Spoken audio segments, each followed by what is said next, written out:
Fantastic Four, the animated series, 1994, explored. For many of us, the 1994 Fantastic Four animated series has been a riveting watch that we remember fondly even today. The show, which only lasted for 2 seasons from 1994 to 1996, brought almost an accurate representation of the comic book stories created by Stan Lee and Jack Kirby. Produced by Wang Film Productions in Season 1 and Philippine Animation Studio in Season 2, this project was Marvel's second segment of the Marvel Action Hour, the first being Iron Man. In this video, we will take you on a nostalgic joyride as we explore the detailed lore of this series and the awesomeness that comes with it.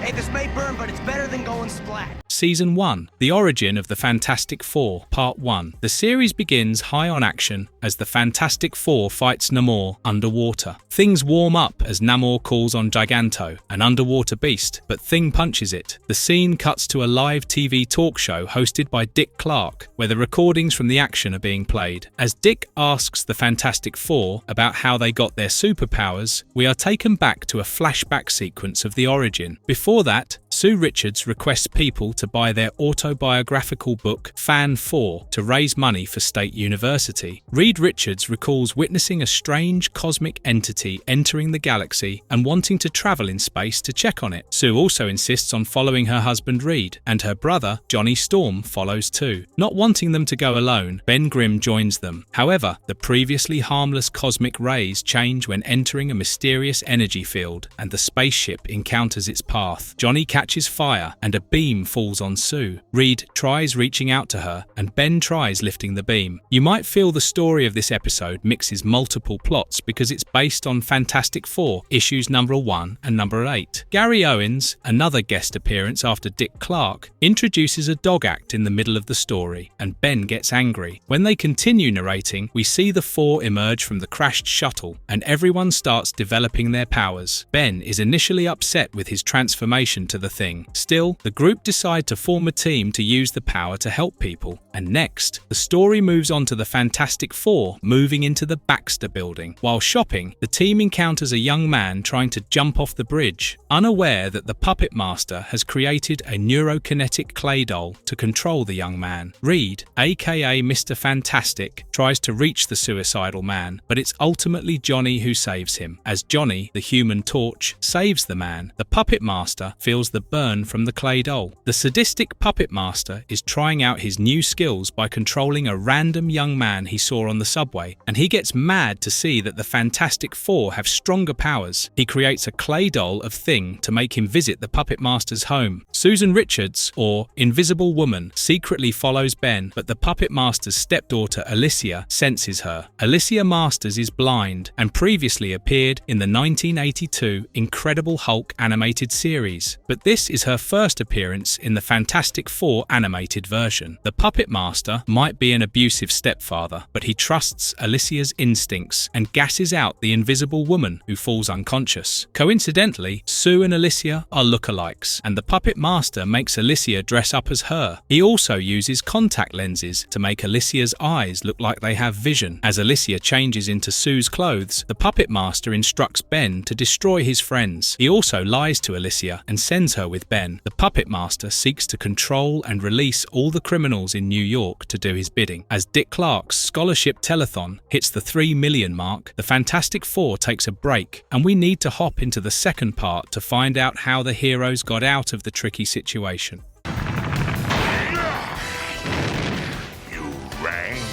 The Origin of the Fantastic Four, Part 2. The story of the Puppet Master as the Fantastic Four continues with Dick Clark's talk show. The Puppet Master controls the criminal Curtis to cause chaos in the prison, while a reporter, Diane, explains to the public how the prison is escape-proof. The Puppet Master creates a clay doll of the warden, who is the only person with the remote to open the unbreakable gate. Meanwhile, as they enter the Baxter building, Miss Forbes complains of chemical smells to Alicia and Ben. Johnny opens the door for them, but Ben thrashes and knocks him out. Ben also breaks into Reed's lab, and Reed lures him into breaking a large liquid container that removes the control from Ben and turns him human. After Johnny comes around, Alicia reveals herself. Ben remembers her as the Puppet Master's stepdaughter and explains everything to the others. However, Ben turns back to the Thing as the cure is only temporary. They leave Alicia in the apartment to rescue Sue from the villain. It is the first time Reed introduced the Fantasticar aircraft in this series. The Puppet Master controls Warden Butler just when he is ordering Guard Clancy to keep the prisoners in 24-hour lockdown. The mind-controlled Warden opens the gate, releasing the criminals, who instead take the Warden as hostage. Meanwhile, Sue wakes up, frees herself, and tries to escape, but Puppet Master has her clay dolls and makes her fall, disabling her invisibility. The others reach the Puppet Master's building, and as the Puppet Master escapes with Sue on a helicopter, he releases a robot to fight the Fantastic Men. Ben and Reed defeat the robot, and Johnny follows the Puppet Master, who throws Sue off his ride. Johnny rescues Sue and soon sees the news that the prisoners are escaping. The Fantastic Four head towards the prison, while Slash orders 2 other criminals to take the news reporter hostage. It is one of the rarest instances when a children's cartoon displayed firepower instead of typical laser weapons. The Fantastic Four arrives, recaptures the criminals, and promises to find the Puppet Master before he stirs more trouble. Thing reinstates Alicia in another apartment and she makes a sculpture of him, but the Puppet Master arrives as soon as Ben leaves. The Puppet Master has come to retrieve his own clay doll and puts a crown on it as he shares his elaborate world domination plan. On the other hand, the Fantastic Four destroys all the clay dolls in Puppet Master's apartment and realizes he will be coming for Alicia. However, just before the heroes arrive, a scuffle between Alicia and the Puppet Master results in his fall. It's still unnerving that the Puppet Master vanished in thin air and couldn't be found. With this story, the telethon ends with a total of 5 million donations, but Thing wouldn't just give up on threatening people to sell more books. Now comes the Submariner. The episode begins with the Fantastic Four hurriedly hailing a cab in the rain, while a scientist presents a lecture on how human pollution is destroying the marine. He displays crystals that have formed due to radioactive pollution that can affect even microscopic organisms. Large tentacled creatures emerge as he throws these crystals into the water, and the people flee. Revealing himself as Prince Namor the Submariner, he swears vengeance on the land people. The Fantastic Four reaches the venue and combats the sea creatures released by Namor. As Namor faces Sue, he immediately falls for her and returns to his underwater empire, Atlantis, to ruminate. Lady Dormer comes to meet and interrupts his thoughts. Another man, Krang, also appears and asks for Lady Dormer's hand, but she likes Namor. This love story takes an awkward turn when Namor gets annoyed and asks them to leave. On the other hand, the Fantastic Four and Alicia relax on the beach, but Reed is too engrossed in scientific discovery to notice Sue's romantic mood. As a depressed Sue moves away,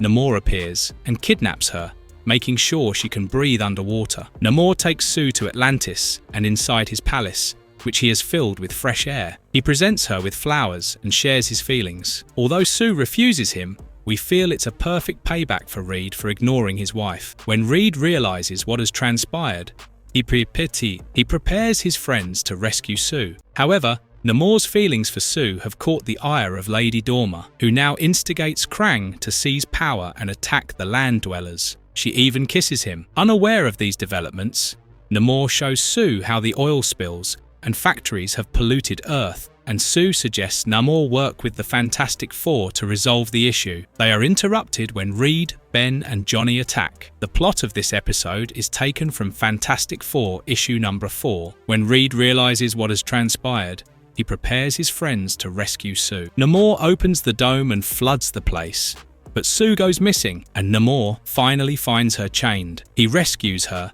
and Lady Dormer shares how Krang has gone to the surface to wage a war. Namor leaves to stop Krang, but promises to get Sue back. Namor confronts Krang on the surface, who refuses to listen to Namor and calls him a traitor. With his kingdom and troops lost, Namor is at the mercy of the Fantastic Four, but they decide to work together with him. Lady Dormer also arrives to protect her true love, Namor, and when Krang throws an electric eel at Namor, she takes the hit and dies in Namor's arm. The Fantastic Four stops the attacks, and Reed gives Johnny a phosphorus watch to keep his flame underwater, which helps him catch Krang. Johnny sends Krang to Riker Island prison, and Namor has his kingdom back. But he is upset with Lady Dormer's death. Lady Dormer dies in this episode the very way Sue died in the movie Fantastic Four: Rise of the Silver Surfer, and just like her, Lady Dormer gets resurrected thanks to Mr. Fantastic's molecular resuscitator. Afterwards, Reed wonders if Namor has charmed Sue, but she reassures him with a kiss and the 4 heads for pizza. The Fantastic Four series brings in a blend of heroes and villains from the Marvel Universe, and Season 1 itself introduces the Great Galactus and the terrifying Doctor Doom. But that's not all. There's also a lot of Skrull activity, and tempers are soaring. So keep watching as we tell you what happens when Galactus meets Doom and the Fantastic Four finds themselves in the thickest of a global crisis. Look! What are they? Incursion of the Skull. It is one of the most controversial episodes of Fantastic Four, and we will tell you how. It begins with the Skrull attacking New York City and the Fantastic Four taking them down. However, the entire sequence turns out to be a video game played by Thing on a gaming console. The scene featured the Twin Towers of the World Trade Center being attacked and destroyed by the Skrulls, which is almost what happened 7 years later during the 9/11 attacks. The episode was also banned by Disney+, so as not to affect American sensitivity. Now, returning to the story, Thing and Johnny fight for the console when Sue calls them for an urgent meeting. The President of the United States calls the Fantastic Four to inform them of certain disturbances in the North Atlantic that they must investigate. He even suspects Namor has let out the creatures that are causing trouble in the sea. While the Fantastic Four moves out to handle the situation, it is revealed to the audience that a Skrull has impersonated the President under the orders of their Emperor. As the Skrulls speak in their language, we get a bit lost until a clever cameo by the great Stan Lee himself translates it for us with the Marvel language converter. With the Fantastic Four taking their bait, the Skrull Emperor initiates the second phase, where Skrulls impersonate the Fantastic Four members in committing several crimes like Thing breaking into a nuclear power plant, Sue stealing the Queen's crown, while Johnny and Reed sabotage the US Air Force. The cartoon version of Queen Elizabeth, Charles and Diana, is crude at its best, and we are not less than horrified. These events force the real president to order the capture of the Fantastic Four, who have now reached the North Atlantic and have found that the sea creatures are nothing but holograms. As they come to the surface, they are immediately arrested. With the Fantastic Four seemingly neutralized, the Skrull Emperor plans to attack Earth, but he asks Admiral Carr to wait. Do you think the game Thing was playing had any role behind the plan? Maybe. However, Mr. Fantastic plans to perform a jailbreak out with his team. They find the projector,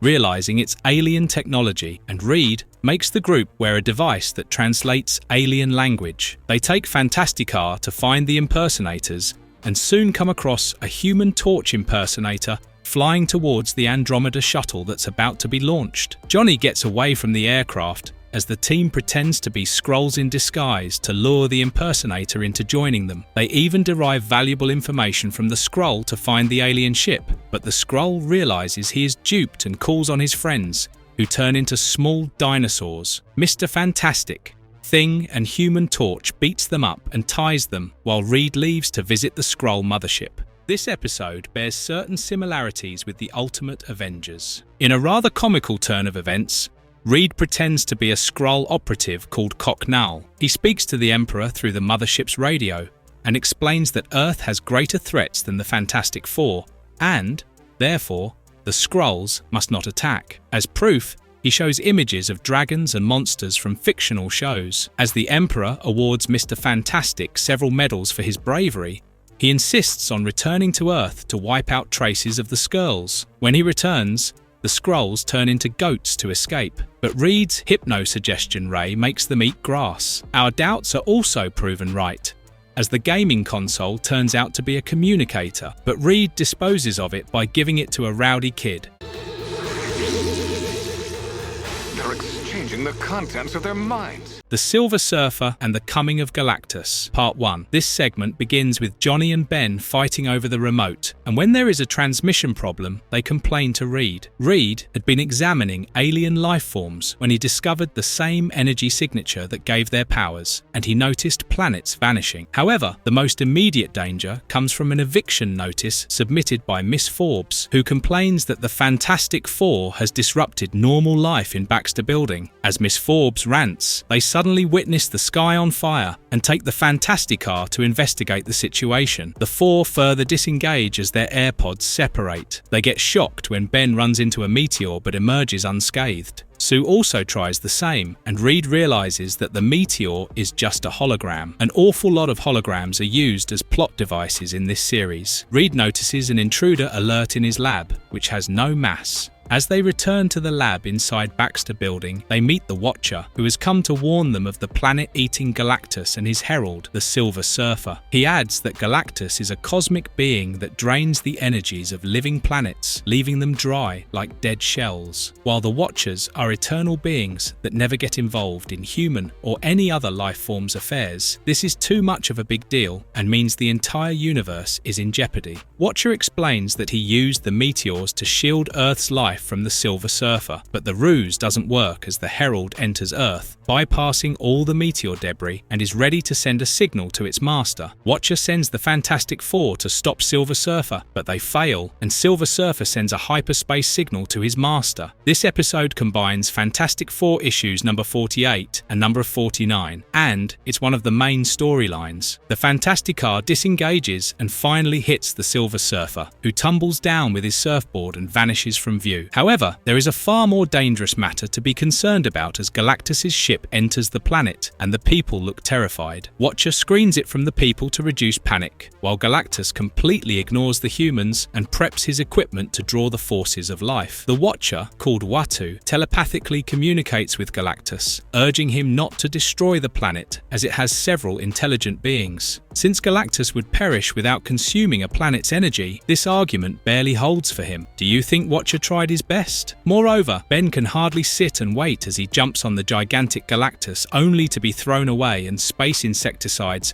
sprayed on them. The news about Silver Surfer missing further irks Galactus, who is now ready to dine. The Silver Surfer and the Coming of Galactus, Part 2. Galactus is over any negotiations and finishes setting up his elemental converter that will transform all energy on Earth into edible forms for him to consume. The Watcher also leaves the Earthlings to their fate as he goes missing, so the Fantastic Four rush back to their lab to find a solution. Miss Forbes stops them from entering their apartment, but Thing ignores her and breaks the locks. Do you know, Miss Forbes was voiced by Stan Lee's wife, Joan Lee. Elsewhere, the Silver Surfer wakes up and gets astounded by the idea that Thing used the powers of his surfboard to knock him out. Silver Surfer feels sorry that Galactus kills planets with such high intelligence to appease his hunger. He also hears sweet piano music and notices Alicia playing it. When he enters her room, Alicia senses him and his sadness. She asks him to stay, and as Alicia gets afraid of the continuous tremors, the Silver Surfer promises to stay longer. The tremors are caused by the elemental converter, and as Reed examines it, he understands how the machine works. Reed gets further amazed at how Galactus sends away his ship so that it is not affected by the energy surge. Ben is ready to attack, and Reed is even eager to join in, but Uatu reappears and has a better plan than directly engaging with the Devourer of Worlds. The Watcher instructs Johnny to retrieve a weapon from a dangerous realm infinitely far from Earth that can stop Galactus, while the rest decide to attack the converter and delay the time it reaches the ideal temperature. Meanwhile, Alicia reveals another of her Thing statues to Silver Surfer, who looks at her with wonder and is now stuck in a sickening dilemma of going against his master or saving Alicia and Earth. Like the previous episode, this one is derived from issues number 49 and the 50 of Fantastic Four. What's more amazing is the introduction of the rest of the Heralds, Firelord and Terrax, whom Galactus releases once the Fantastic Three damages his converter. Meanwhile, Johnny travels across black cosmic clouds and finally enters Galactus's home planet as the Watcher guides him. Back on Earth, the Heralds and the Fantastics fight, with neither side winning. While the Heralds resemble the elemental nature, Firelord is kind of a pointless cameo, as Terrax will return in Season 2. Galactus calls back the Heralds from the fight, and Silver Surfer arrives, pleading with his master to spare Earth. He promises to find a juicier, devoid of life planet for Galactus to eat, but the mighty supervillain refuses. The Silver Surfer sides with Earth and attacks Galactus, while Johnny returns with the Ulit Mate Nullifier, which can destroy an entire galaxy. A scared Galactus vows to spare Earth, and the Watcher assures them that Galactus will keep his word. But before that, he exiles Silver Surfer to stay back on Earth and takes away many of his powers, but we are sure the man wouldn't have preferred anything else and is internally overjoyed. Reed returns the weapon to Galactus, who retreats while the team ignores Miss Forbes' threats and goes to Disneyland. My turn, Pally. Ben's winning. Super Skrull. The story of the Skrulls is not over, and the Emperor is fuming with anger as Commander Elijah shows him a film with a Godzilla-like monster ravaging Earth. Stan Lee is back with another translation, and we learn that in retaliation, Emperor Skrull has developed the Super Skrull, who has the powers of all the Fantastic Four members and something extra. We are already curious to know about this extra special power, but before that's revealed, let us see what's going on with the heroes, who are currently threatened by Miss Forbes to pay a hefty sum for all the repairs in the Baxter building. This is definitely extortion, as Miss Forbes ignores the team saving the planet from Galactus. Ben found a way to make some extra bucks by signing with a production house and selling their rights to MTV. Reed, Sue and Johnny reach the studio where Ben is busy shooting, but it gets interrupted by a tremor as Super Skrull lands his spaceship. The Fantastic Four hurries to see what it is, but producer Manny Friendly is unhappy. The four witness Super Skrull introducing himself to the public and demanding that all armory, troops and leaders submit to him within 24 hours, or he will destroy the city. The Fantastic Four follows the ship to the New Jersey marsh, where they confront Super Skrull. Super Skrull defeats all the Fantastic Four members individually, but he gets distracted when Manny Friendly comes back to shoot the fight from a helicopter, and Thing lands a few punches. However, eventually, the four lost, and a quick communication with the president led to surrendering to Super Skrull. With just 1 hour left, Reed tries to find out why Super Skrull was weakened when Manny arrived and got strong when he left. Speak of the devil, Manny comes with a contract, but the relentless Miss Forbes also comes with guards. The producer and Miss Forbes get into an argument as he accuses her of blocking energy, and Miss Forbes knocks him out. This gives Reed an idea, and he rushes out with the team. This story is taken from Fantastic Four 18, but speaking of interference reminds us that this show was devoid of any network interference since it was a syndicated show. Network involvement could be problematic at times, but it also leads to some improvements,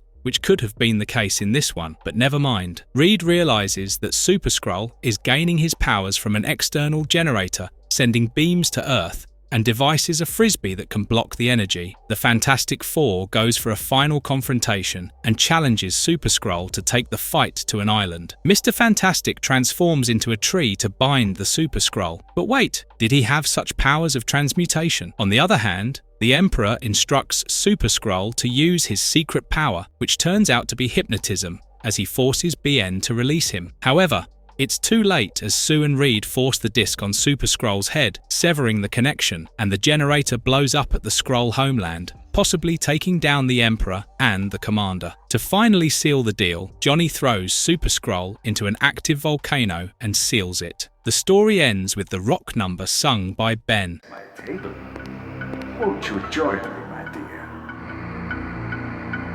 The Mask of Doom. Part 1. Finally, it's time for the Fantastic Four's arch-nemesis, and there's no prelude as Victor Von Doom's flying fortress creates an energy cage around Baxter Building. He sends Doombots to distract Ben from practicing yoga, while Johnny listens to music. The Doombots induce misunderstandings between the duo, which makes them fight and reach the rooftop. The sounds also disturb Sue and Richard's dance practice as they prepare for an upcoming ball. As Reed investigates the noise source, Sue gets abducted by the robots. Reed stops his friends from fighting, and when they return to their apartment, they find Sue missing. Dr. Doom asks them to follow his orders, and Reed recognizes his voice. However, once they enter Von Doom's ship, they are attacked by red laser beams. The flying fortress takes the prisoners to Von Doom's castle in Latveria and puts them in specially designed confinement chambers that counteract each member's power. As Doom offers to dine with Sue, she refuses, and the team tries to escape, but they fail as only Sue can get free. Dr. Doom's assistant Hauptmann arrives due to the commotion, and with no other solution, Reed asks Sue to dine with Doom and stall him. As Hauptmann takes Sue to prepare her for dinner, Doom looks in the mirror and thinks of his younger, handsome self. This is rather uncomfortable, and although this episode is based on Fantastic Four issue number 5, Dr. Doom's conversation with Invisible Woman over dinner may seem a little out of place since it feels like he has a romantic interest in her. This was shown in the movies, but in the comics, Sue was used as leverage to make the Fantastic Four find a mythical gem from Blackbeard. During dinner, Sue encourages Doom to recount his story. However, the story focuses on Victor's father, Werner Von Doom, who was a healer in Latveria. The people considered him a miracle worker and often gifted him with gold. One day, some rogues attack him to take the gold, unaware of his scientific prowess and the robots that helped him win against them. Doom stops the story, but Sue urges him to continue. Meanwhile, Reed realizes that the Doombots only understand English and speak to Johnny in code language. Johnny understands it and uses his watch to create fire underwater and break his cage. He also helps Reed and Ben out of their confinements. As they look for Sue, they realize Doom has prepared a diabolical maze. With the episode ending here, it seems like there's more to Doom's history, while it would be interesting to see how the Fantastic Four gets out of the castle. Robot archers!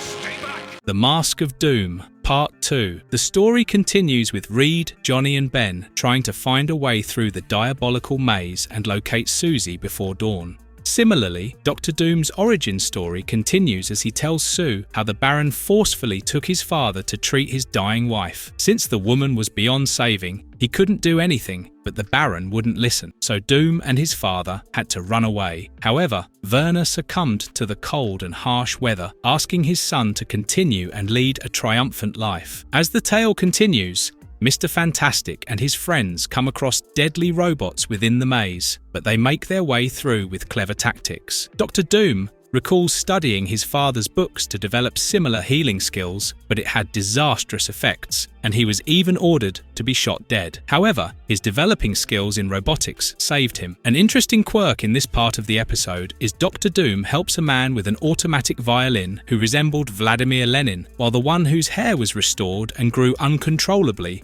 looked like Joseph Stalin. So it's not surprising that Doom received a death warrant. Meanwhile, the Fantastic Men fall into a chute with fire at the end of it. Reed asks Johnny to blow the fire upward, and eventually, they escape outside through a vent. As the men finally make their way to the castle from outside, Dr. Doom starts the last leg of his story. Dr. Doom's scientific prowess interested the Empire State University, which had him enrolled, and where Doom met Reed. The two worked on similar experiments, but Reed refused to perform a dangerous experiment on time-space transmutation, which ultimately backfired and destroyed Doom's face. Doom then travelled to Tibet, where the ancient powers of the monks helped him build the mask he wears. At dawn, Doom finishes his story and orders Hauptmann to put Sue in confinement again. The others also make their way through the hanging bridge, which collapses, but Johnny saves them. As they finally enter Doom's castle, Dr. Doom reveals that all this was pre-planned. He shows the team a time-traveling machine and orders them to travel to ancient Greece. Doom threatens to kill Sue unless the team brings back a coffin with secrets. An angry Reed punches Doom, who turns out to be another robot. As the time platform starts taking the trio to the time machine, there's no way for them to ignore Doom's bidding.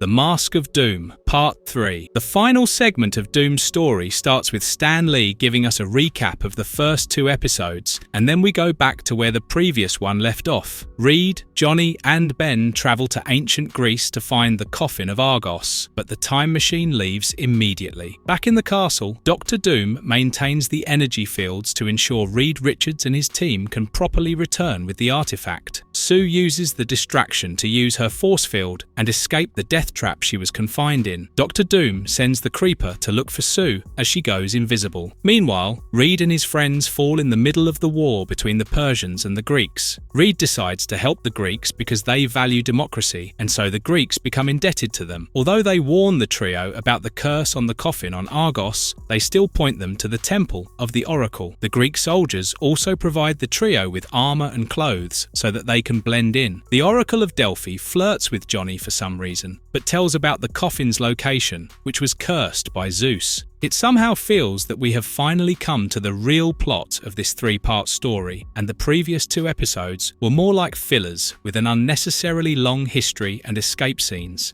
The trio needs to go down a waterfall to find the coffin, and Reed turns himself into a raft boat to travel with them. They eventually find a place where all the treasures of Mount Olympus accumulate. They see the coffin, but a vapor puts them to sleep, and Reed binds himself to the coffin. They are taken prisoners by Persians and kept as slaves. When they wake up, Ben throws one of the slave masters into the water and escapes. Reed realizes they are in the historical Persian armadas that attacked the Greek fleet. They take the coffin, which has shrunk due to some secret magical property, and travel to the Greek ship. However, they are immediately attacked by the Persians. Even though the 1994 Fantastic Four animated show had elaborate storylines, it was still hated and rebuked by one of the Fantastic Four writers, Tom DeFalco. He even faced backlash when he made Ant-Man mock the cartoon in one of the comic books. The story gets quite engaging at this point, and we have almost forgotten about Doom, since the current predicament is defeating the Persians. Thanks to Reed, Johnny, and Ben, the Greeks defeat the Persians with Greek fire, while Sue gets recaptured by the Creeper robot in the present. As Reed and Johnny prepare to travel back to the present, Ben wishes to stay back as he is not discriminated against by the Greeks. However, a whirlwind caused by the coffin of Argos causes the contents to be lost, and the heroes stranded on the shore. Ben survives and joins his team, while the Oracle kisses Johnny before they travel back. Reed exchanges the coffin for Sue, but when Doom opens it, he gets engulfed by the Greek fire. As Mr. Fantastic calls on the Fantasticar, Dr. Doom also leaves, promising to return. Let him drop me!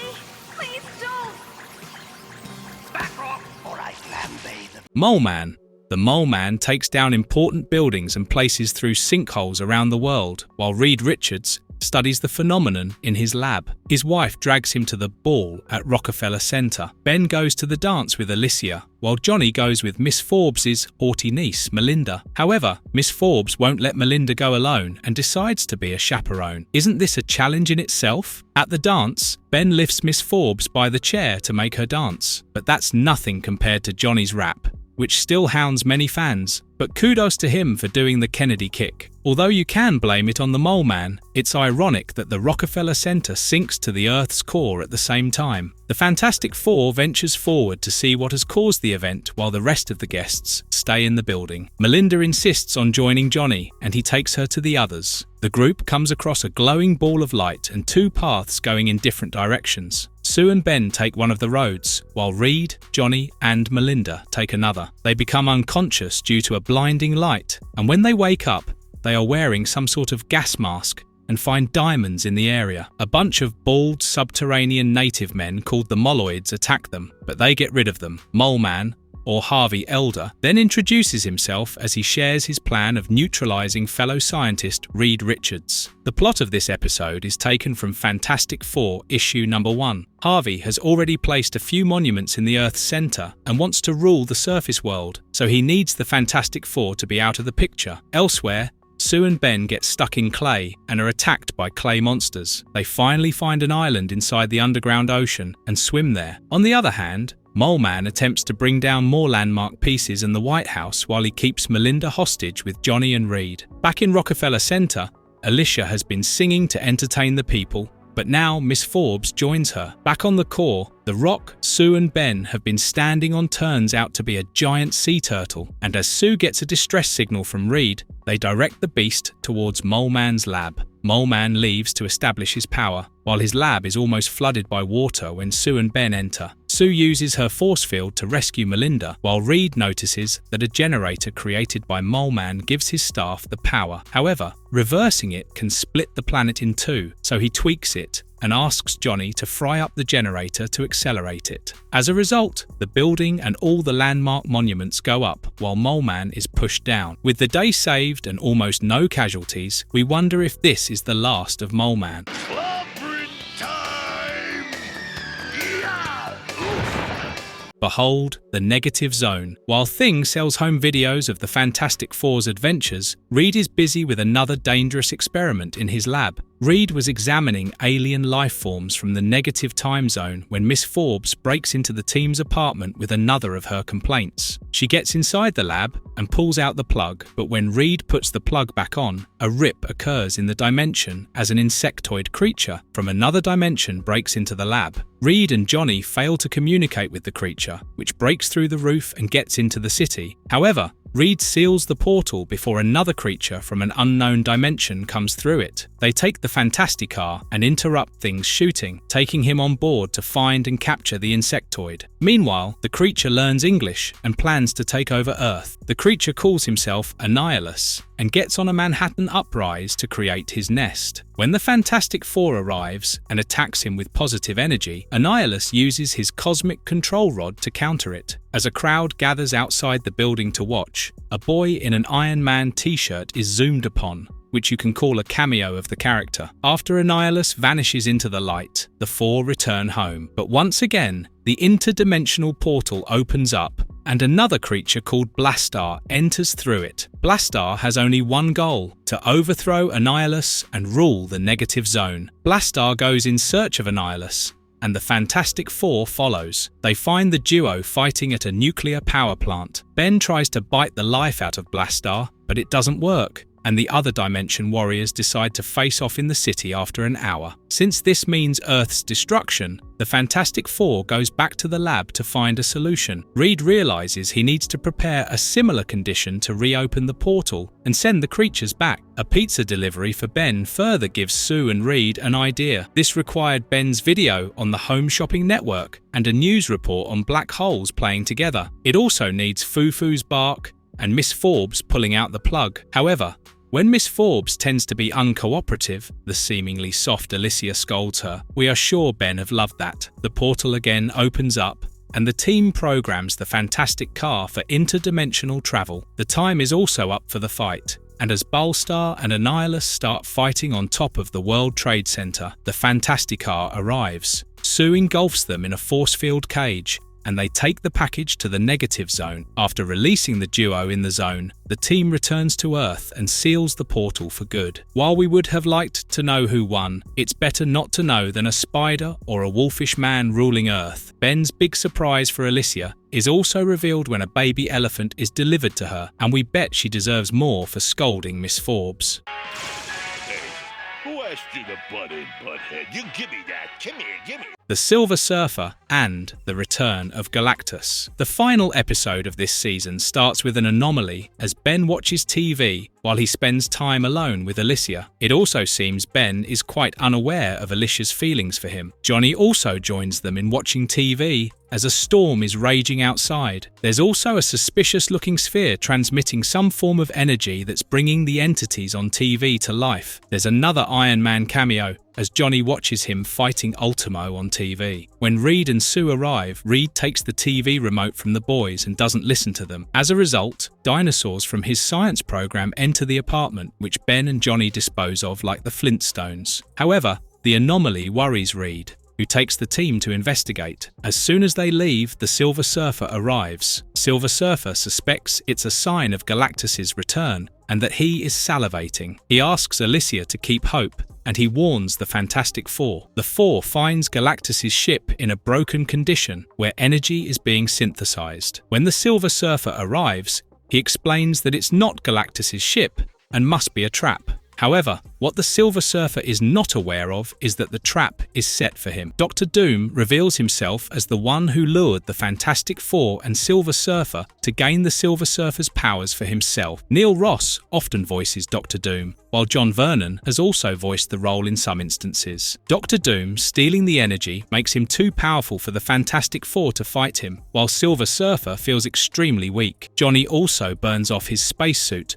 while futilely attempting to capture Doom. As the booby traps on the ship get activated, the Fantastic Four leaves with Silver Surfer. Back in Manhattan, Reed tries to re-energize the Silver Surfer, but nothing seems to work. Instead, apparitions of the Silver Surfer create a little mess and even drive Miss Forbes mad. That's not new, but this is the last appearance of the character in the series. Not that we will be missing anything. On the other hand, Victor Von Doom telecasts videos of him shooting down missiles and ships as he orders the people to submit to his rule. With no time for the Fantastic Four to spend loitering, they are at wit's end. But when Alicia tells Silver Surfer about Miss Forbes's love for rules, it gives Reed an idea. The Fantastic Four disrupts Dr. Doom's live coronation ceremony by stealing his crown, which makes Doom follow them to space. As Doom uses Silver Surfer's powers to attack Fantasticar, it beckons Galactus, who comes to reprimand Doom. Galactus questions Silver Surfer for breaking his rule of coming out of Earth from where he was exiled, and Silver Surfer replies that it's because Doom stole the power that Galactus gave him. Reed's idea was to poke at Galactus's ego and use him. As predicted, Galactus extracts the energy from Doom and gives it back to his former herald, ordering him to remain in exile. With Galactus leaving the solar system to Silver Surfer, one crisis is averted, but what new challenges will the Four face in the upcoming season?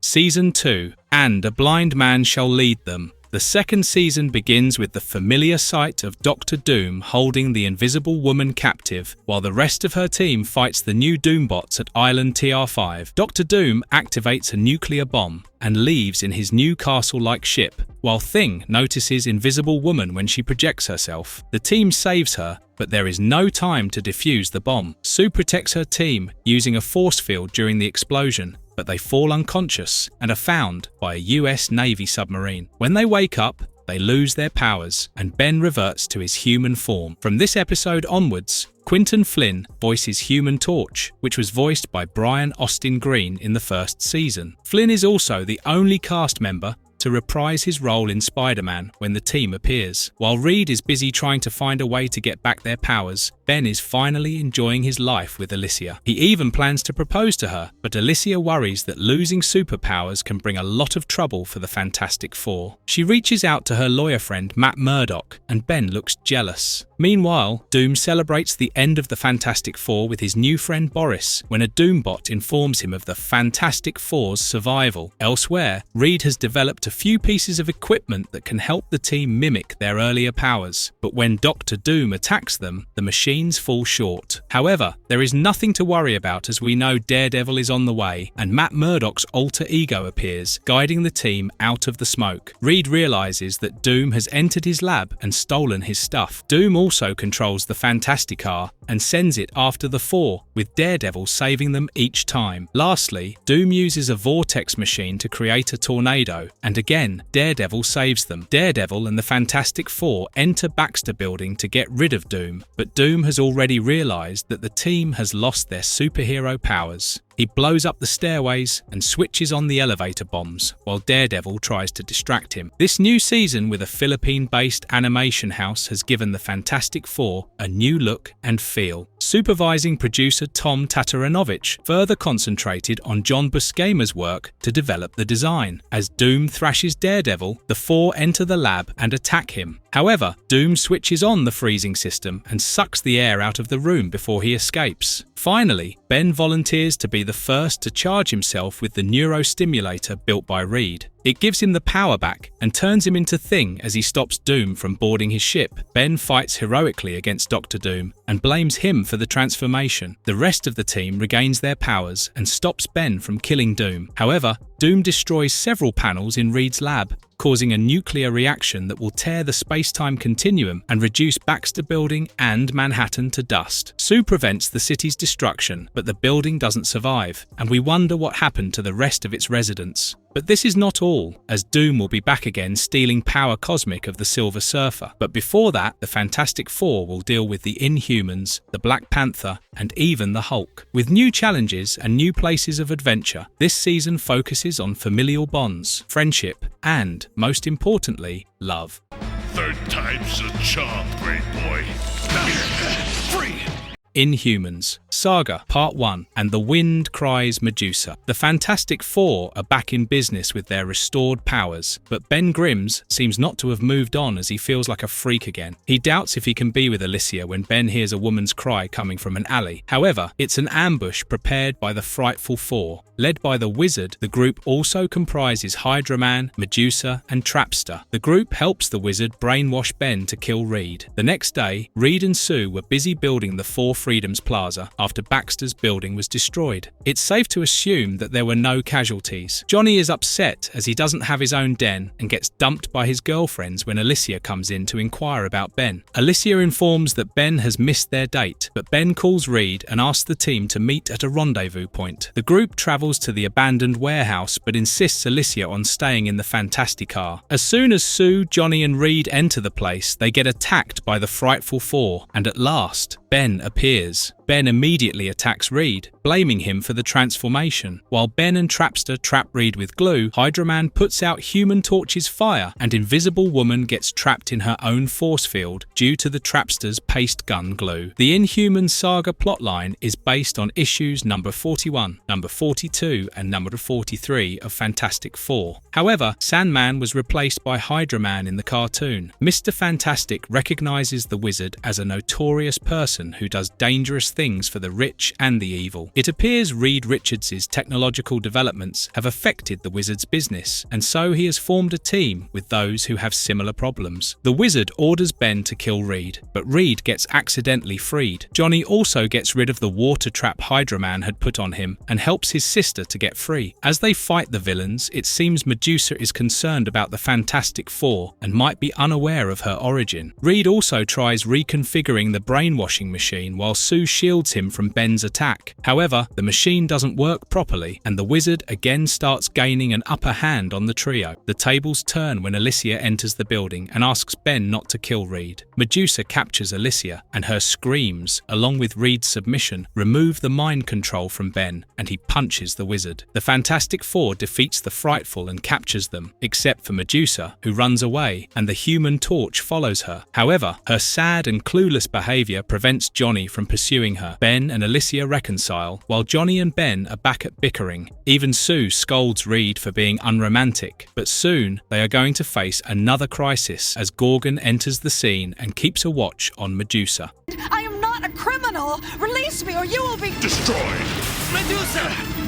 Inhumans, Saga, Part 2, The Inhumans Among Us. The second part of the Inhumans saga continues with Reed Richards studying a hair sample of Medusa and learning that she is not entirely human. As Reed and Ben tease Johnny about letting Medusa go, he gets angry. It further infuriates Johnny when his sister Sue calls him a kid. He takes her car, but Medusa is already hiding inside it and asks him to drive faster as Gorgon follows them. On the other hand, Ben apologizes to Reed for his behavior in the past week, and the two friends reconcile. However, they soon sense a tremor as Gorgon climbs their building and steals a chopper. Meanwhile, Human Torch and Medusa arrive at a place away from the city, and the car is out of gas. Medusa explains that she was in Paris, surviving by stealing from people when the wizard helped her escape from the police. Medusa doesn't remember her past and origin.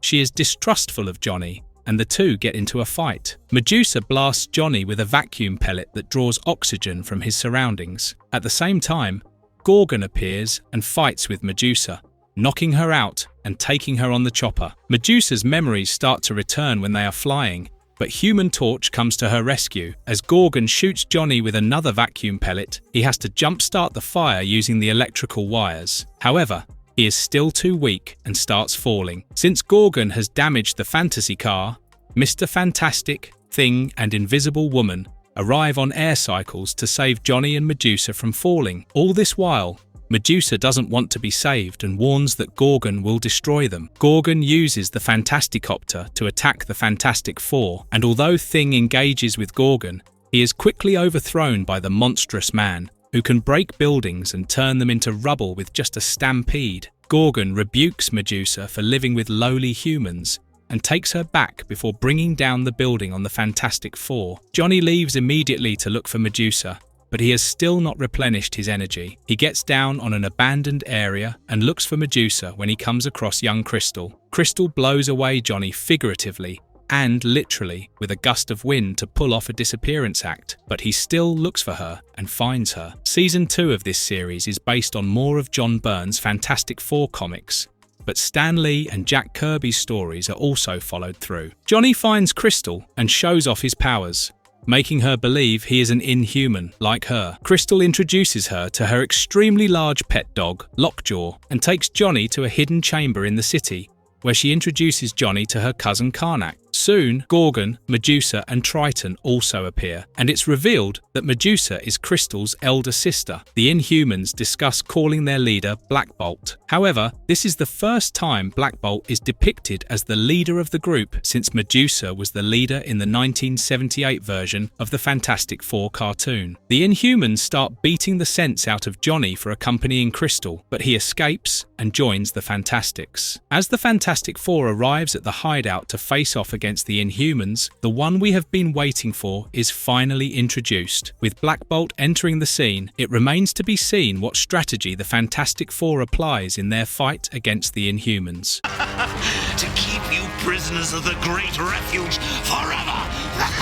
Inhuman Saga Part 3 Beware the Hidden Land. Black Bolt is furious, and his consistent attacks on Ben make him angrier, but Ben is not the one to back out. Crystal calls out to Johnny and tells him that winning against Black Bolt is impossible. Johnny and Sue are the first ones to get subdued, while Triton exclaims in fear that the Seeker will find them. He jumps into the water when Reed rips his moisturizing cowl, but the Seeker finds Triton and captures him. Reed realizes the Inhumans are actually terrified and tries stopping Ben from fighting, but he won't listen. Ben further infuriates Black Bolt by pulling at Medusa's hair, but Ben comes out as strong as Black Bolt. Crystal and the other Inhumans reveal that Black Bolt's younger brother, Maximus the Mad, has taken over Black Bolt's throne at Attilan with a master plan. Maximus wiped Medusa's memory so that she gets lost in the human world while Black Bolt searches for her. No actor has voiced Black Bolt in this series because even Black Bolt's whisper is deadly. This explains why he speaks telepathically with Medusa, as they share a deep connection bound by love. They prepare to leave, but we get this Romeo-Juliet moment between Johnny and Crystal, who don't want to let each other go but are pulled back by the families. As Lockjaw teleports the Inhumans to their great refuge, Johnny jumps in and gets teleported. When the rest of the Fantastic is about to be blown up by an underground fire, the Seeker rescues them and explains about the Inhumans and how they are humans that were altered by the Kree's experiments and attained powers from Terrigen Mist. After a warning, the Seeker releases the Fantastics, but Reed secretly places a tracking device on his ship.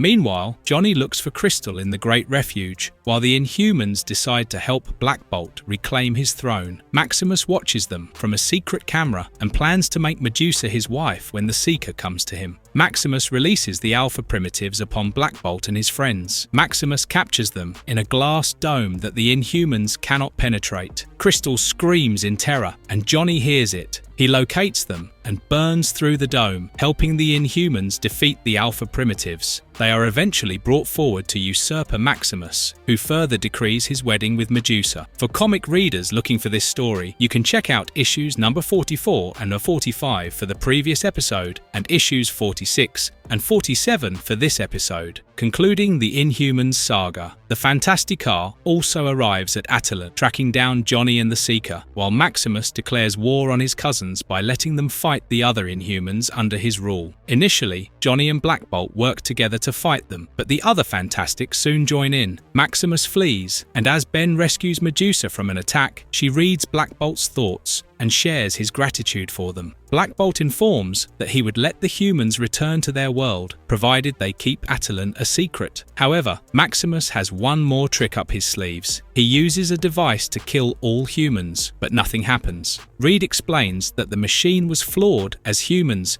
and Inhumans only evolved differently, but are like cousins. Seeing how he failed, Maximus develops a negative barrier that will confine the humans in the Great Refuge. But once again, Sue creates a force field to escape before the negative barrier is complete. The Romeo-Juliet sequence happens again as Johnny and Crystal are separated once more. But as long as there is Mr. Fantastic, there's always hope.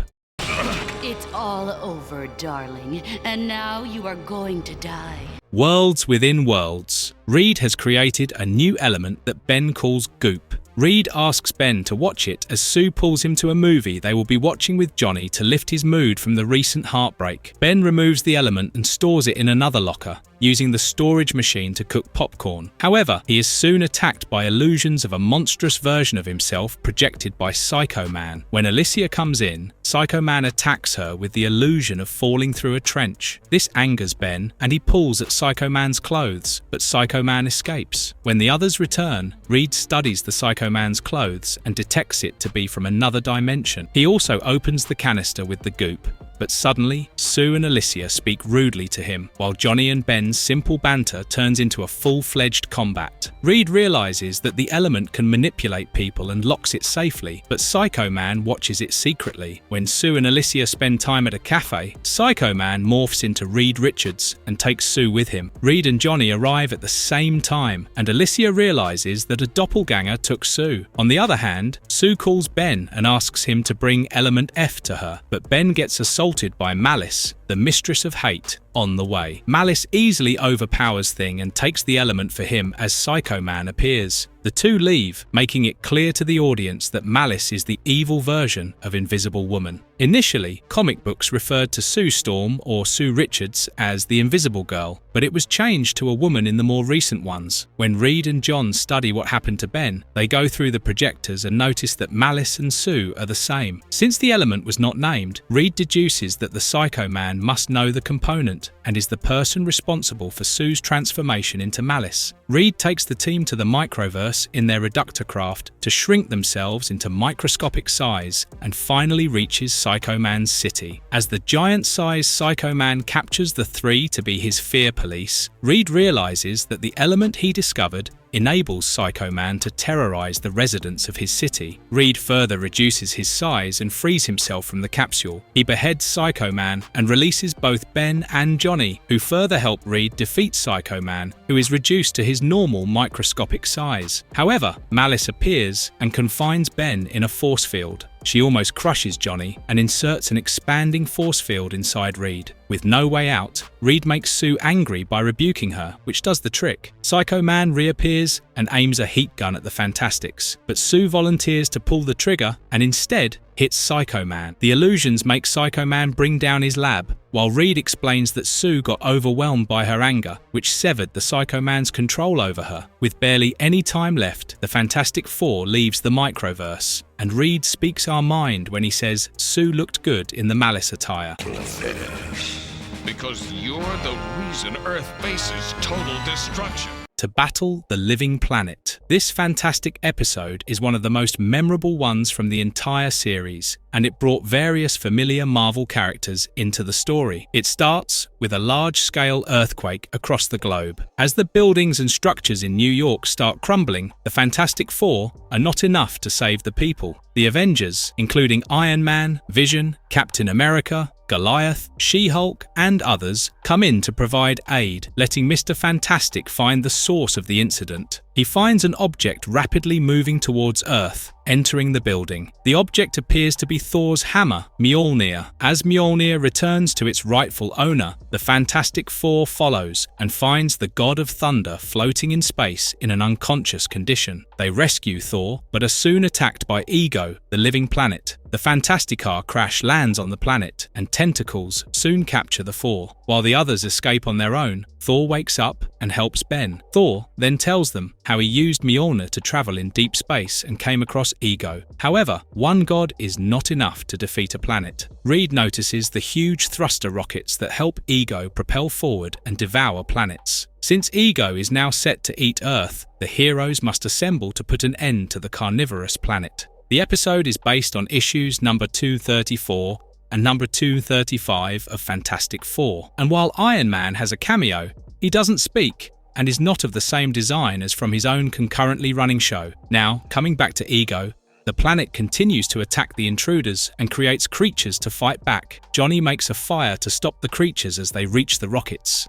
Mr. Fantastic realizes that he needs to seek Galactus's help and asks Thor to give him a lift. On the other hand, Sue refuses to return to Earth and instructs Thing to pick up one of the power backups and follow her. They escape into the core of the planet, and Sue explains that she plans to blow up Ego's consciousness. Meanwhile, Reed and Thor reach Galactus's ship, and Terrax, the Tamer, stops them. Galactus soon meets them and prepares to kill them, but Reed explains the situation and blames Galactus for everything. As Galactus recalls the story of Ego, it appears that Galactus is the one who set up the thruster rockets so that Ego is propelled away from Galactus's galaxy. However, Reed claims that Ego has returned and is attacking Earth to challenge Galactus. Galactus agrees to help the Fantastic Four, provided Reed takes back the vow that Galactus would not attack Earth again. While the situation may seem grim, we enjoy the more mature storytelling and lack of forced or cringy comedy. Speaking of grimness,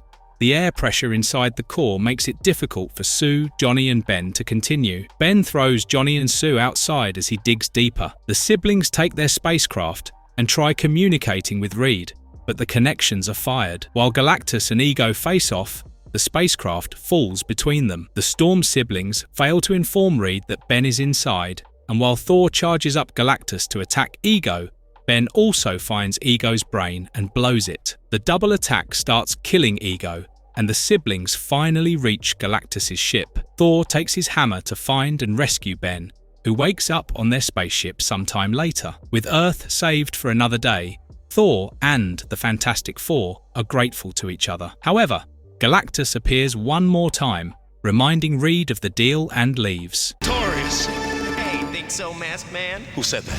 Here's a little hint. It rhymes with Scorch.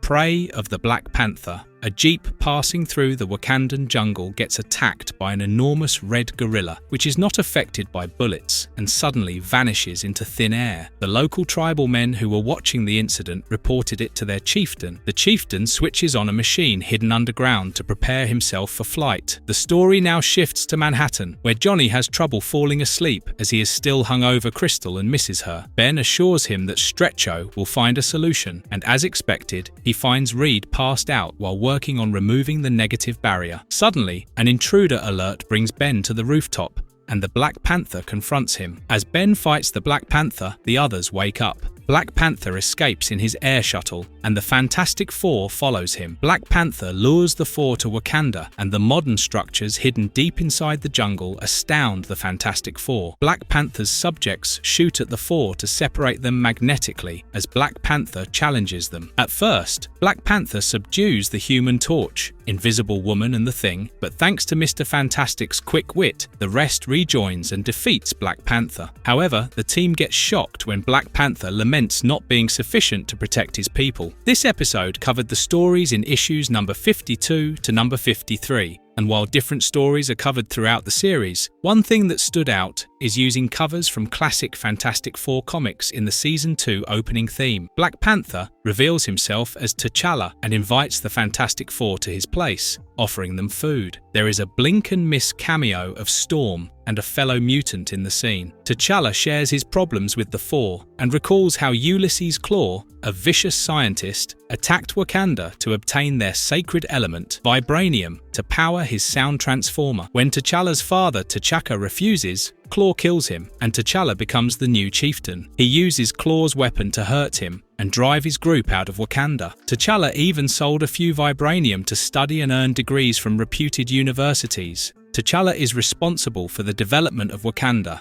and the backstories are one of the finer points that impress us in this series. However, his greatest fears come true as Klaue soon attacks Wakanda. Klaue uses sound energy to create the red gorilla that attacks the people, and as Human Torch tries to attack, it backfires on him. Black Panther realizes where to find Klaue and leaves while Mr. Fantastic follows. They fight Klaue, who has replaced one of his arms with the Sonic machine and created a machine that generates red animals. As Mr. Fantastic and Black Panther fight Klaue, he gets pushed into his own machine, and the heroes assume it's the end of him. However, Klaue survives and gets powered by solidified sound. He attacks the people while riding a large red eagle. During this battle, the vibranium armbands that T'Challa gifted Sue absorb sound energy. Black Panther and Reed use it to finish off Klaue, and T'Challa promises to replace it for Sue. T'Challa hangs up his mask as his father's death is avenged. But we know it's not going to stick, as the Fantastic Four encourages him to remain as the Black Panther and keep the monument standing.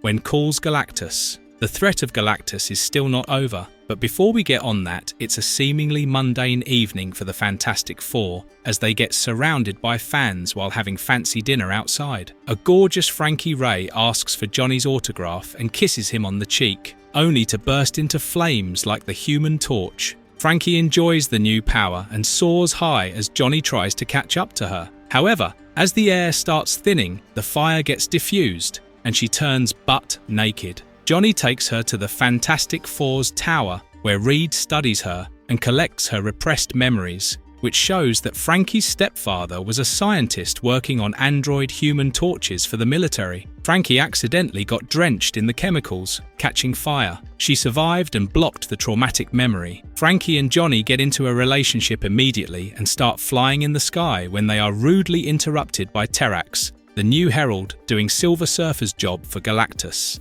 Terrax raises Manhattan into the air, and as Susan protects it with her force field, Terrax orders the others to go and kill Galactus for him. Shocking, isn't it? But not for Galactus, who seems to be waiting for the Fantastic Four. He shares how Terrax was a tyrant named Tyros who laughed and enjoyed the powers that Galactus gave him, while Galactus plundered his planet and family. Terrax recently encountered a planet called Antos, where he found poison that could kill Galactus. Terrax nearly managed to do so and weakened Galactus, which might make it easy for the Fantastic Four to kill him. The delays make Terrax impatient, and he enters Galactus's ship to finish the job himself. However, Johnny and Frankie try to stop Terrax. Reed notices that as Terrax uses his scythe, it further re-energizes Galactus, and so to help Galactus, all of them fight Terrax. Galactus finally absorbs all of Terrax's energy and restores Manhattan. However, the poison is still killing Galactus from the inside, so he decides to eat Earth to survive. In some absurd way, Frankie resonates with Galactus and does not attack him, while Thor joins the Fantastic Four to stop the planet-devouring entity. Galactus still proves too powerful to beat,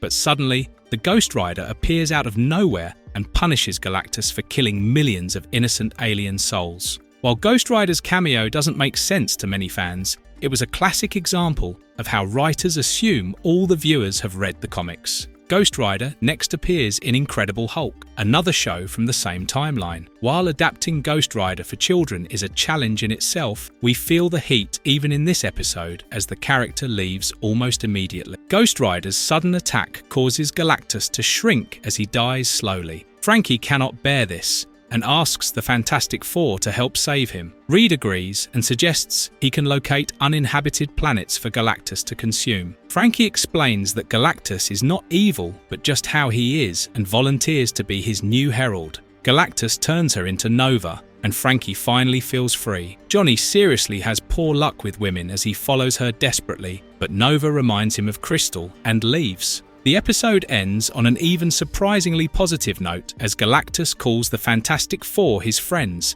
and promises to spare Earth once again. Nightmare in Green. Although not a crossover episode, the plot of this one is similar to an Incredible Hulk episode. Speaking of Hulk, he has been spotted in New York and comes face to face with the Thing in the Central Park. It starts with Ben and Alicia spending time in the park when two muggers run away with Alicia's bag. Thing catches them, but the commotion wakes up Hulk, and seeing Thing in front of Alicia makes Hulk assume Ben is a monster. The two fight, and Hulk squashes Thing, which is covered by reporters. Hulk leaves when Alicia pleads not to hurt Ben. Dr. Doom and Boris watch the entire incident through Doom's robotic crow spy. Doom has been tracking and studying Hulk, realizing he has an alter ego. Hulk soon transforms into Bruce Banner as he enters his hotel room, where Rick Jones is waiting for him. Bruce has been working with Reed Richards to find a cure for Ben and himself. In the Fantastic Four's home, Johnny enjoys watching Thing get beaten up by Hulk on TV when Reed comes up with a chemical that can help cure Ben. However,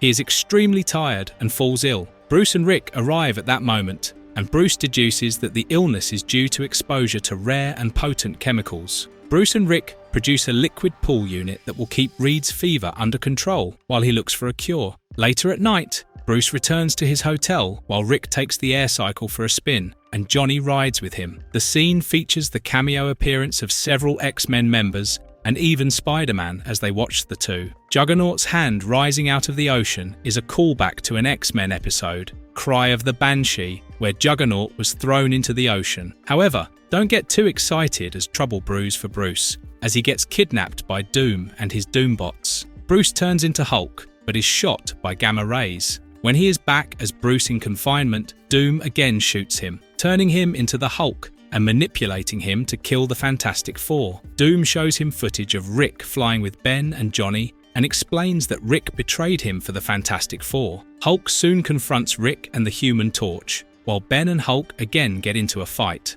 It's clear that the Fantastic Four are quite unaware of Hulk's real identity. Matters slowly get worse, and the New York reporters start covering it, making it necessary for Sue to leave Reed and help the others. Doom further incapacitates Rick so that he cannot explain anything. Meanwhile, Hulk knocks out Johnny and keeps thrashing Ben. Sue appears and makes Ben invisible, but when the Fantasticar gets knocked by the tank, the connection breaks and Ben rescues Sue. Hulk once again starts beating up Thing and wonders why girls protect him. Elsewhere, Doom thinks of killing Richard himself and goes to his house. Rick escapes from Doom's place and follows him secretly. Mr. Fantastic cleverly uses the liquid pool unit to distract Doom and destroys his gamma ray gun, which causes an explosion. The gamma ray further cures Reed as he and Rick go to save the others. However, it's too late, as Hulk has finally overthrown Thing. Alicia tries to explain, and Rick and Reed even arrive to reveal the truth. Doom also approaches them, and when Rick tries to stop him, Doom shoves him away. Hulk finally realizes the truth and goes after Doom. With Ben's heart stopped,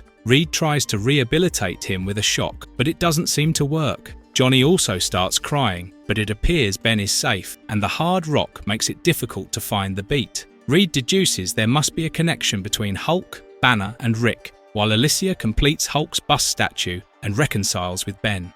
Behold, a distant star. The Skrulls are back on attacking Earth, and the Fantastic Four arrives to take them down. The defeated warlord Morat retreats to their planet, but Sue takes a hit in the head. Her severe condition makes it to the news, and an old man leaves his shabby apartment. The doctor reports that shrapnel lodged in Sue's brain, which requires intensive surgery that can only be done by one expert surgeon. This surgeon is none other than Dr. Franklin Storm, Sue and Johnny's father, who enters the room. The surgery is successful, and Johnny is quite shocked to learn that his father is not dead. However, it becomes more shocking when Dr. Storm gets arrested immediately for murder. The series has used various Fantastic Four story arcs, and Sue Storm's pregnancy was also supposed to be the key arc in the third season. Producer Tataranovich wanted to bring Namor back into that plot and use Medusa and She-Hulk as Sue's replacements for major actions. It's quite regrettable that it was cancelled after season 2. When Sue comes back home from the hospital, Johnny questions her about keeping such a secret, and she tells how, during their childhood, their mother's death due to a car accident drove Franklin to gambling. When one man came asking for money, Franklin got entangled in a scuffle and a gunshot killed the man. Assuming no one would believe him, Franklin was on the run for all these years and occasionally contacted Sue. He requested her to keep the secret from Johnny, but we are sure we saw glimpses of Franklin in previous episodes, keeping a watch on his family. While Sue and Johnny reconcile, the Super Skrull escapes from the volcano and goes to Franklin's holding cell. Daredevil makes a cameo while swinging through the street, while Matt Murdock is also mentioned. Super Skrull sends the real Dr. Storm to the Skrull planet and instead morphs into him. When Sue and Johnny come to meet Franklin, he pretends to have developed powers and escapes, calling himself the Invincible Man. Invincible Man wreaks havoc in the city, and the Fantastic Four arrive to stop him. However, when Sue stops Reed from attacking him, the bystanders blame her. It doesn't last long as Invincible Man captures them in a force field of fire, as if he is mimicking the Four's powers. This gives Reed an idea, and he switches on the power blocker that helps the Fantastic Four get free. Mr. Fantastic also reveals to the world that the Franklin Storm is Super Skrull. Having failed, Warlord Morat retrieves Super Skrull with a beam and returns the real Franklin Storm. However, it causes Franklin Storm to die as he absorbs the total blow of the energy. The crew were extra careful in writing and presenting this scene aesthetically so that it's both shocking but not too toned down. The event shocks Skrull Princess Anel, whose father Morat was trying to impress. Moreover, before the Storm siblings can process their grief, Morat beams them to his planet. However, their powers do not work on the planet, and Morat plans to execute them and usurp the throne. Reed makes a ruse and shows Morat how the power ray gun in the Fantasticar can injure the other three Fantastics. Morat also uses it on Reed, but the gun actually gives back the powers. And all this while, the team has been acting. Before a fight ensues, the Emperor and the Princess arrive, and the Emperor strips Morat of his titles. An angry Morat attacks, and while Sue saves the Princess, Morat falls. The Emperor lets the Fantastic Four beam back to Earth as gratitude. But revenge doesn't satisfy the souls of the Storm siblings. Monstrosity! You're still no match for my power gloves? Hopelessly impossible. There's not much to say about this episode, as it mostly comprises clips from the previous episodes. It starts with Johnny dreaming of being kissed by Crystal, but when he wakes up, he notices Lockjaw licking him. Seeing that Lockjaw has somehow escaped the negative barrier makes Johnny happy and hopeful as he asks the dog to take him to Attilan. On the other hand, a green alien trickster called Impossible Man from a planet called Pop-Up, yes, you heard that right, lands on top of the 4 Freedom Plaza. He gets inside the building and finds that none of the Fantastic Four are inside, which is most opportune for him as he finds a book anecdote, The Adventures of the Fantastic Four. As Impossible Man reads through it, we get flashbacks of how Doom was defeated on his island and how the Fantastic Four fought Hulk, Black Panther, Inhumans, Ego, Frightful Four, Terrax, Psycho Man, and others. The flashbacks are, however, related to Season 2, which witnessed a great improvement in the costumes. Although Tataranovich did not care much for the costumes, it posed some initial problems when the toy company had to change the costumes. However, Toy Biz quickly came to an understanding and approved the changes. As Johnny returns with Lockjaw, he complains that the large dog took him to every countryside except Attilan. However, it does appear that the two had a good time. Impossible Man meets them outside the building and seeks Johnny's help to get rid of Super Skrull. During the conversation, Impossible Man turns into various characters like Hulk, Ninja Turtle, Yoda, and others. Johnny makes a deal to help Impossible Man if he convinces Lockjaw to take him to the Great Refuge. Soon, the Super Skrull appears, and Johnny gets into a fight with him. Seeing the danger, Lockjaw teleports Johnny and Impossible Man outside the Great Refuge and the negative barrier. This episode only features Johnny from the Fantastic Four, while others are shown in flashbacks. When Impossible Man asks who is inside the barrier, Lockjaw shows him Johnny and Crystal's love story. If you are curious why Super Skrull is following Impossible Man, it's probably because of a prank. Super Skrull arrives at the place and Johnny encourages Impossible Man to be mean. The boost of confidence gives Impossible Man an idea as he turns into Galactus and kicks Super Skrull out of Earth. Although the damsel is not rescued, Johnny has made quite a friend. Emergency exit, Zeus.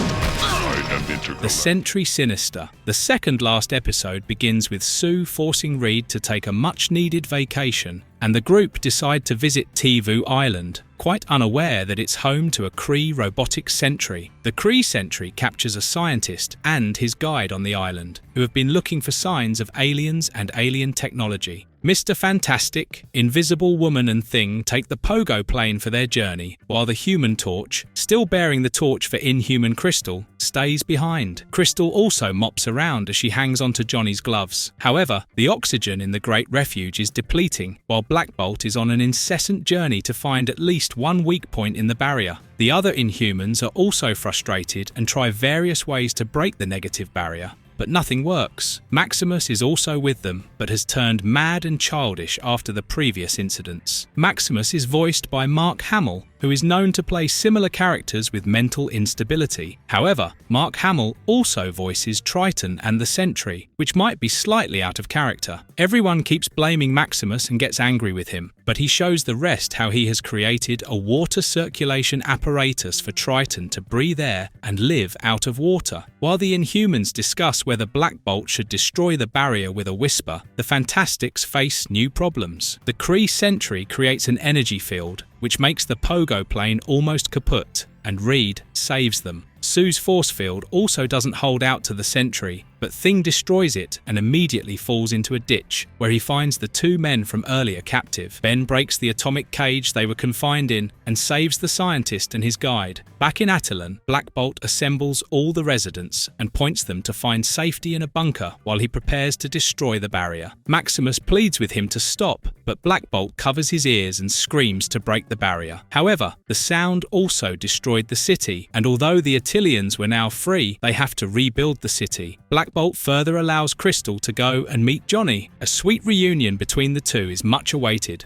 although Crystal informs him she must return and help her cousins rebuild the city. This story brings an end to the Inhuman saga, but according to Tataranovics, he would have liked to adapt stories like that of the Silver Surfer, him, and This Man, This Monster in the third season. Back in Tivu Island, Reed and the scientist work on the old Kree machines, and it appears Sue's vacation plan is not going how she wanted it to be. The scientist and his guide leave, and afterwards, the group finally get into vacationing when the Sentry wakes up and again attacks Ben. Reed immediately sends a message home, but Johnny is not there, and Lockjaw sees the message. Lockjaw interrupts Johnny and Crystal's hot dog date and teleports them to the island, where the Sentry tries to wipe out the intruders with tsunami. They arrive in time and help Invisible Woman. Human Torch and Crystal also fight the Sentry, but when nothing works, Crystal pushes the Sentry deep into the ground and accidentally activates the volcano. While Lockjaw teleports the group back home, the Sentry accepts its fate. Crystal decides to stay back at 4 Freedom Plaza and relays Black Bolt's message of humans and Inhumans needing to be together. Sue finally takes action to spend some romantic time, while Ben has an adventurous escapade with Lockjaw that takes him places.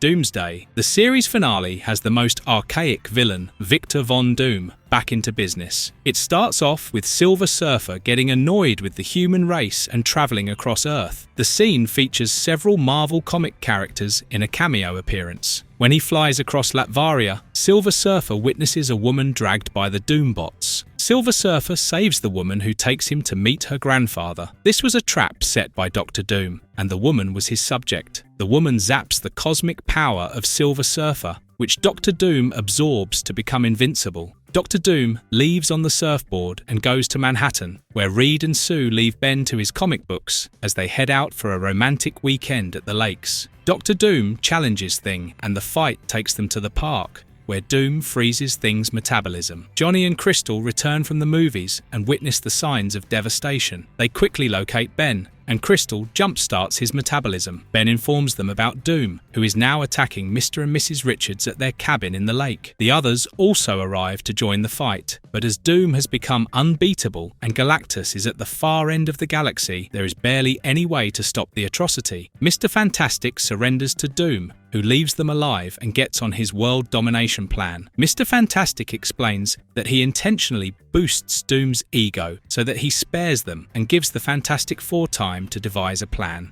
In the following days, Dr. Doom fights the Avengers and takes over places and monuments, giving the world leaders 2 weeks to surrender. The army commanders rebuke Reed, who has grown a light beard while working on a solution. Johnny and Ben get angry at Reed for not finding any solution. It is hurtful and selfish to overburden Reed with all the responsibilities. Reed develops a flying bat to help make Doom angrier yet weaker, but now he sports a clean-shaven look. The final episode is based on issues number 57 to 60, and although many stories are left to be told, Tataronovich confessed that the crew were unaware of the third season. The lack of enthusiasm led to the development of Incredible Hulk 1996, which also has a storyline similar to Doomsday. The situation gets aggravated when Crystal calls Ben and Reed to inform them that Johnny has gone after Doom alone. Doom imprisons Silver Surfer in his castle and plans to build another one. The plan is thwarted when Human Torch appears and uses his new supernova technique to defeat Doom. This doesn't take effect, and the rest of the team appears. Together, they try various tactics to defeat Doom, and Mr. Fantastic even uses his new anti-cosmic power flying bat to attack Doom. The steel flying bat is further equipped with Tony Stark's technologies, but as it flies away, Doom feels he has won. Reed and the others stall Doom as long as they can, and when Doom goes away, Reed calls Crystal to send the flying tool to the outer atmosphere, which causes the power of the Surfer to go back to the Silver Surfer. Crystal is further joined by the Avengers. Reed explains that he detected a barrier that Galactus had put on Silver Surfer's powers so that he couldn't escape Earth. Although it's plausible Doom has survived, the show ends on the poignant note that the human race is a mixture of morality and immorality that the Silver Surfer has yet to understand. Marvelous verdict. The first season disappointed many fans for its peculiar animation, lack of consistency in storytelling and even sillier dialogues, and we agree. However, a lot of it improved with the second season. We are especially fond of the brilliant cameos and diverse plots, so much so that we wouldn't have minded another season. What are your thoughts? With the return of RDJ as Dr. Doom, the anticipation around the Doomsday movie is at an all-time high, and we hope this overview is a great throwback for you.